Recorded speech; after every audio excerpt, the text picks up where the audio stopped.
Motel Cafe. I bet this place was hopping back in the day.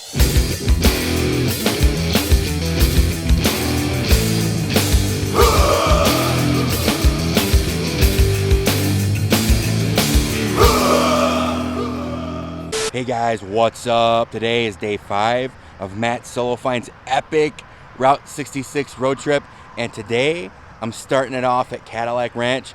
You can see it right behind me. Couple things, I want to do some housekeeping. John B, thanks for commenting that you posted that well buy sticker at Lucille's historic gas station. Dude, shout out to you. For the life of me, I couldn't find that post. And Paul G, dude, this video today is dedicated to you. The bed was soft last night, buddy. All right, guys, this is Cadillac Ranch. And the first thing you see is the car's way off in there. And the first time I visited here, I didn't know that. And I'm like, man, that's a long hike. So for you guys who've never been here before, yeah, that's the hike. It's along this dirt road, and it's way out there.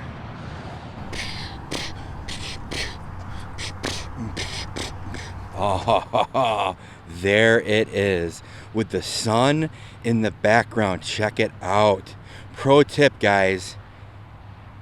I'm here at about 6:30 in the morning. The sun just came up and I passed 2 people walking out. So I have the place by myself. I'm not sure if it's like that every day, but just, you know, if you want to come here and have some privacy in the morning is probably the best time. So I read online about a month ago that this first car was set afire by vandals, which is a bummer. Don't do that if you're thinking about vandalizing. But, you know, you can't even tell that it was set afire. There's so many coats of paint on it already. The only thing you can really tell is the tire. There's no tire there and there's no glob of paint like you'll see on the other cars.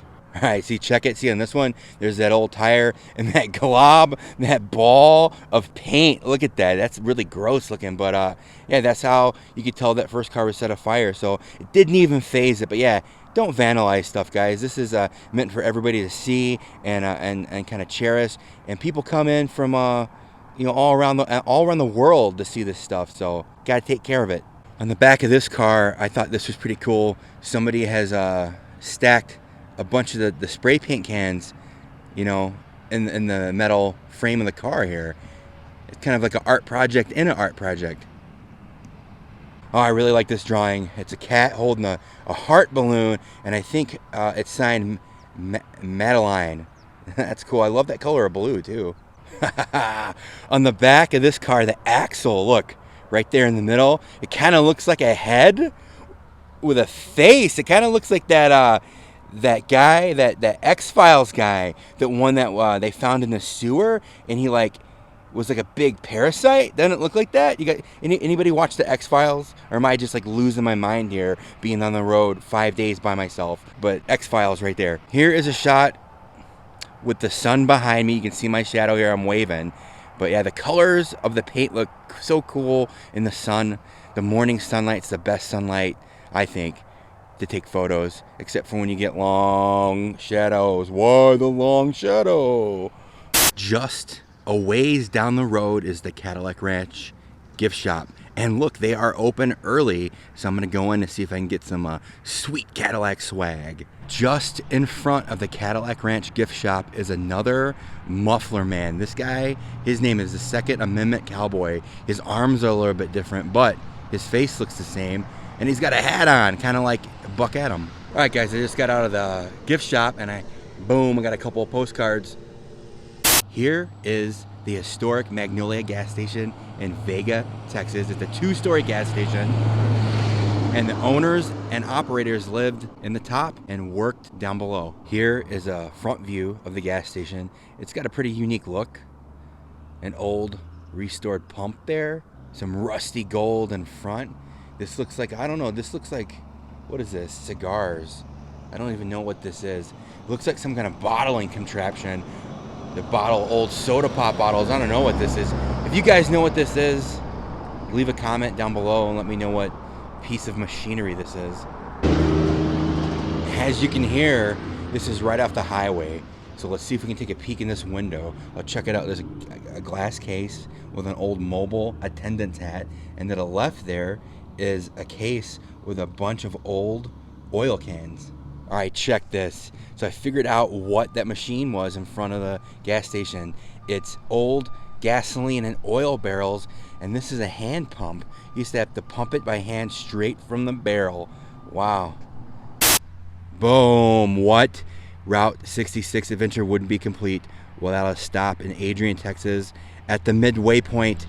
LA is 1,139 miles that way, and Chicago is 1,139 miles that way. I'm not going to LA, but I did come from Chicago. Ha! Look at this. They even have the Midway point marked on the road. It's a faint white line, and look, I'm standing right at the point, halfway point. Right across the street from the Midway Point sign is the Midway Point Cafe. They're not serving food right now because they are seasonal, but I heard they have a mean pie. I might go and check that out. How about yourself, sweetheart? Oh, no, thank you. I'm good. Well, I got Coke or whatever too. Where you want me to sit? Wherever you like, honey. Dad, you want to walk around and get some? I can Honey, you can take that booth right there and slide that booth back. Wow, that hit the spot, man. That pie was excellent. Nice flavor. The pecans were crunchy. Woo! Man, it's great to get a nice piece of pecan pie in Texas. All right, guys, check it out. Look right behind me. Here's a little hint of where I'm going to be going next. I'm going to use the time warp jump thing right now. 3, 2, 1, go. Boom. All right, guys, I was passing by and I saw this abandoned motel and this epic signage, so I had to stop. Let's go and take a closer look. Motel Cafe. I bet this place was hopping back in the day. You have the big first building right here. It looks like a filling station as well, with a little bit of a garage, and then in the back here, the old rooms. So I'll just walk in there real quick and see what I can see. Motel Cafe. It's looking like this part was probably the cafe, because I see like a vent on top of this building right here, and then over here are the hotel rooms. So here is a closer shot of some of the rooms, and then look at these trees. I wonder if they were here when this place was in its heyday, when it was getting a lot of travelers. I think not. They might have been little saplings back in the day. Here is a different view of the sign, and then a closer shot of the filling station and service station, and then more rooms in the back there. I did just walk by a no trespassing sign, so I'm not going to go in any closer. I just don't want to get in trouble. But pretty cool photo op. I just entered in to New Mexico, and look at this stretch of Route 66 right here. This is probably the oldest that I've driven on the trip. Here, check this out. Look at this. It's all overgrown. You can barely see the median.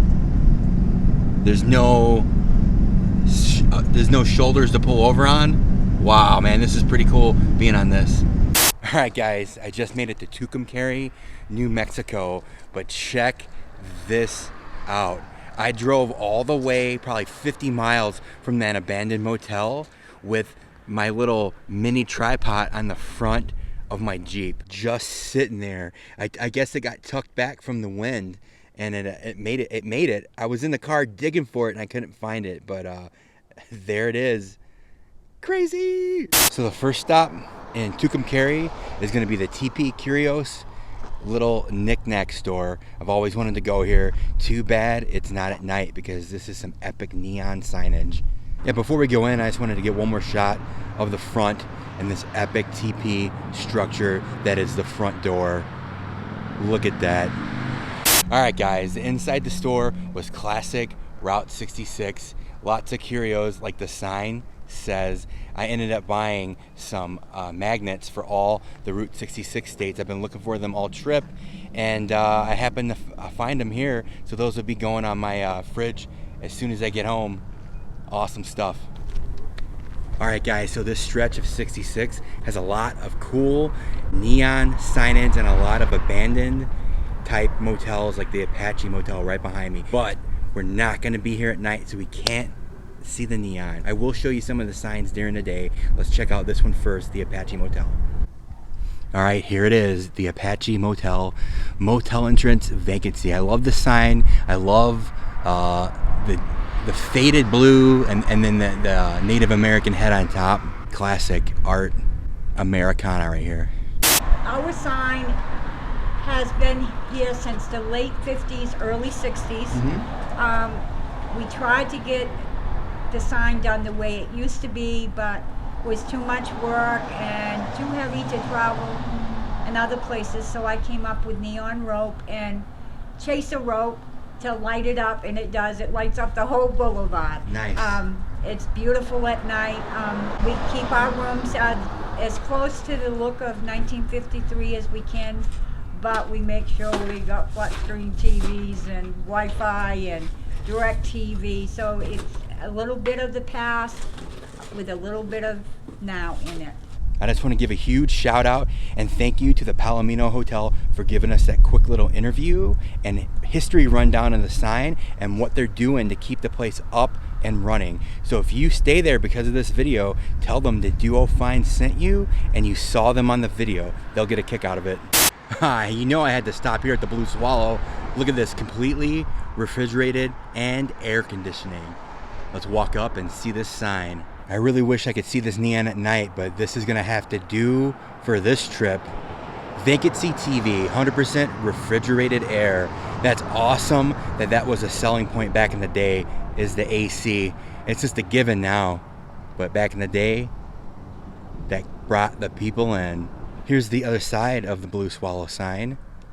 And look, there's a for sale thing in the window. Uh-oh, hopefully it doesn't affect anything with the business here, but they are on the National Registry of Historic Places, so I don't think them selling will affect much.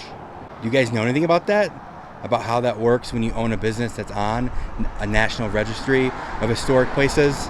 If you sell it, does it affect that? Welcome, walk-in entrance only.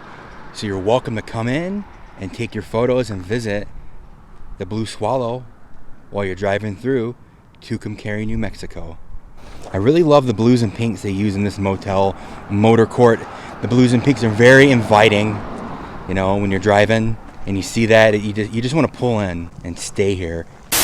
That's gonna do it for Tucumcari. Let's keep on moving down the road. All right, so I pulled over at the Sun and Sand Motel to take a little break from driving and eat my lunch and admire this epic signage, man. Look at this thing. The Sun and Sand Motel is located in Santa Rosa, New Mexico. The hotel is abandoned, and they have some cool signage on the front window and door that I wanted us to take a quick look at. Sun and Sand Motel. Quality at a budget price, Route 66. The old night bell and the key drop. This old welcome sign still on the door. Here's some secondary signage, and this one reads color cable TV and family units. Those were available when this hotel was open. About an hour west in Moriarty, New Mexico is this Whiting Brothers filling station. It dates back to the 1950s, and this is the last one in operation that uses the original signage. Wow, the landscape has changed again. Look at those mountains out there. Beautiful. I love a good mountain. All right, guys, we're gonna try to find the musical highway here. I think I see it right here.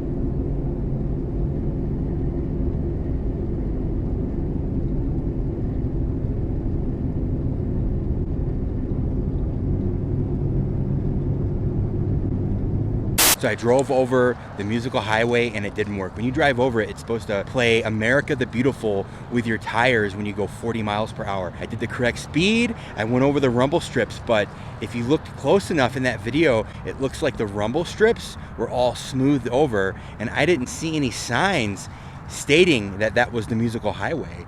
So crazy. Does anybody have any info on why New Mexico decommissioned the musical highway? That's odd. All right, guys, day 5 of Matt Solofine's Route 66 epic road trip is in the books. I'm right outside of Albuquerque, New Mexico, so I'm gonna be staying the night. Like, share, and subscribe to the channel if you haven't already. And there's 4 Route 66 vlogs already live that you can check out if you're liking this one. Day 6 tomorrow, I'm finishing New Mexico and I'm gonna head into Arizona. And until the next Route 66 epic road trip vlog, which will be tomorrow if you're following this YouTube channel. Well, bye. Let's try this sucker out. Tastes like a turkey sandwich. Audio only. Audio only. This